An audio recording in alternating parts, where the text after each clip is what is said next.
first job you had as a kid. Maybe it was cleaning out the car, washing windows, or even mowing the lawn. You may have been happy to get about $1 a day.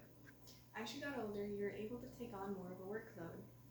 You could do more jobs such as mowing other people's lawns, babysitting for a couple evenings, or even getting a job at Sonic. With these jobs came more responsibility and a little more money. In fact, if you work through high school or are working through college now, you may have at one point earned the minimum wage. Besides the amount, have you ever given a lot of thought to the minimum wage? Like, when did it start, or how long has it been around, or even who exactly is actually making it? The minimum wage has been a controversial topic since its inception and has been debated hotly by its proponents and opponents. In this speech, I will describe how the minimum wage came about and details about it today, as well as reasons people oppose or support it. The minimum wage has not always been around. In the scope of our nation's history, it is a fairly new concept.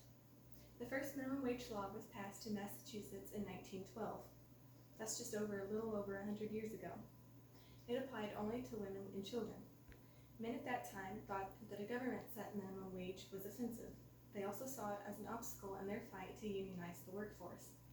They thought that if workers had a minimum wage, they would no longer have an incentive to join a union. Women and children, on the other hand, needed a minimum wage because they were not able to secure a fair rate of pay for themselves. It wasn't until the Great Depression that the minimum wage became the foremost issue for men and women. President Franklin Roosevelt passed many pieces of legislation in an attempt to ease the country out of economic decline. One of these was the Fair Labor Standards Act, passed in 1938. It set the minimum wage at 25 cents an hour.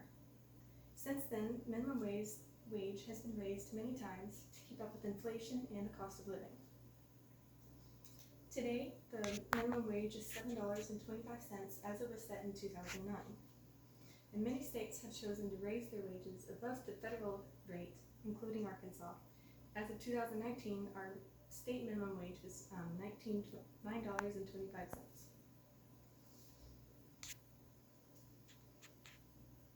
In 2018, 60% of the workforce was paid by hourly rates.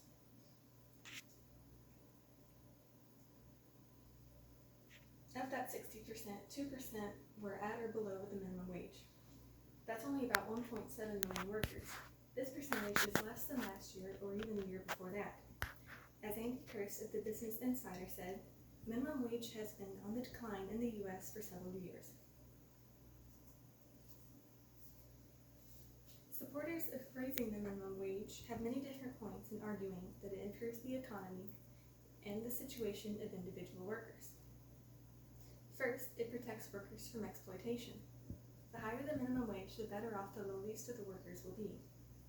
As Senator Bernie Sanders and former President Barack Obama have advocated a long time in raising the minimum wage. As they see it, anyone working a full-time job should be able to support a family. At the current rate of $7.25, anyone working 40 hours would only make a little over $15,000 a year, which is below the poverty threshold for two people.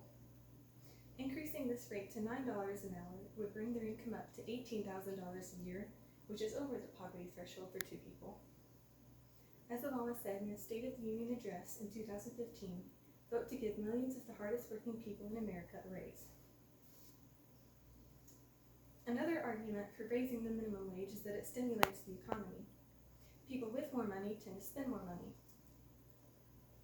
Their cost becomes someone else's income. As they make purchases, the store owners are able to make money. Those owners can then pay their employees and themselves, and in turn that money can be spent again. Opponents of the minimum wage are just as adamant that it hurts the economy as well as the people it is meant to help. A long-standing view is that it increases unemployment. As Michelle Minard, a former senior business correspondent, wrote, economists at the University of Washington found evidence that the rising wage acted as a barrier to hiring new workers. Suppose that there is an employer who has hired 2 employees to work for him at $7.25 an hour. Both the employees are willing to work for this amount.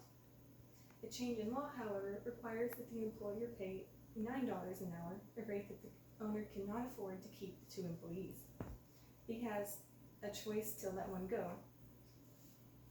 This reasoning leads us to a deeper point that not only will people be unemployed, but those that are most likely unemployed will most likely be the unskilled ones. Consider again our example. The employer will want the most for his money. If one person has more education or skill than another, it is more likely that that is the one that is kept. This leaves the unskilled person in a perplexing predicament. He or she wants to earn a wage in order to pay for education, but they cannot compete in the job market for employment because they are uneducated. In conclusion, the minimum wage was controversial before it came to law and continues to be today. Those who oppose it and those who support it both have compelling evidence for their different stances. Supporters of a higher minimum wage believe that those higher rates will help combat rates of poverty and unemployment. Those who want the lower minimum wage believe that the minimum wage will help people find employment and fight poverty in that way.